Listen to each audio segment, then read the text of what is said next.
lot of triggered folks this morning. So I woke up to a couple comments on my Steven Crowder video that I did yesterday. And I want to say first, I'm not a Steven Crowder apologist. I don't want to be his mistress, like some of the comments said. I'm not gearing up to be his next wife, and I'm definitely not a pick-me. Somebody already picked me, and frankly, somebody better. What I was getting at, though, was that this woman took every ounce of voice and power that he had.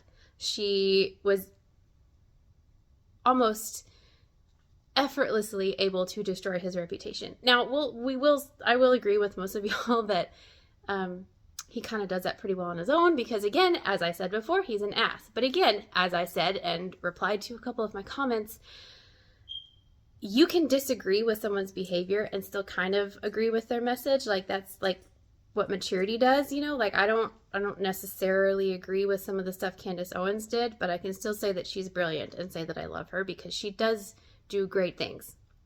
Let's get that out of the way. Second, everyone missed the point. Everyone missed the point. I had been in a relationship like that in the past. Not that it's any of your business, but here we are on the internet talking about our personal things. So here you go. In my past, in my youth, whatever, I had been in a relationship like that. I recognized that dialogue. I recognized on his end, the manipulation, the verbal, I guess the verbal abuse. But then, you know, as I got older, I had to sit back and realize, okay, what did I do? What was my role? What was my responsibility? Because now she's being painted as completely faultless, completely blameless, all of that. And again, yeah, being pregnant sucks. I hated being pregnant. I love my children. And I've told them being pregnant is hard. Don't get a girl pregnant. I raise boys. I don't want my boys to grow up in an environment where one single accusation, false, out of context, whatever, will affect them for the rest of their lives. I'm not saying I'm raising mini Steven Crowders, and I'm not saying I'm married to a Steven Crowder. What I am saying is that, again, we live in an environment and in a world where it's so easy for women to say, hey, you're a piece of shit. And I'm going to tell everyone that I think you're a piece of shit, so they will agree with me with little evidence, little context, and really, sometimes it's malicious.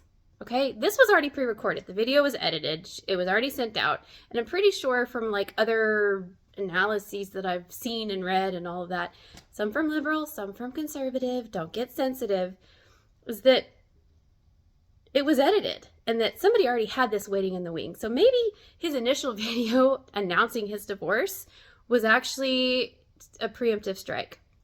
But nobody saw that. Nobody cares about that. All we hear and see is some dude lounging in his backyard, basically cornered. He had no recourse or way to leave because she was blocking the door, telling him he was sick. Maybe he was sick because he was sick and tired of bullshit. I don't know. But what's interesting to me is she's not being held to anything other than being the victim. I just thought that was funny. Enjoy being triggered.